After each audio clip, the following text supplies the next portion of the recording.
बिस्मिल्लाहिर्रहमानिर्रहीम। अस्सलामुअलैकुम। उम्मीद है कि आप तमाम अहबाब खैरियत से होंगे।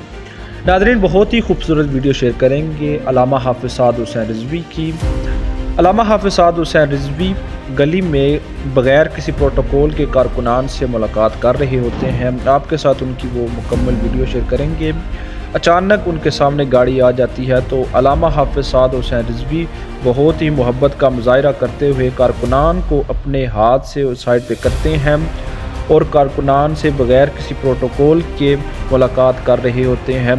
आइए नाज़रीन, वो वीडियो देखते हैं। चैनल पर नहीं है तो चैनल को ज़रूर सब्सक्राइब कीजिए ताकि हर किस्म की न्यूज़ अपडेट आपके साथ शेयर कर सकें। अगर वीडियो पसंद आए तो ज़रूर लाइक कीजिएगा।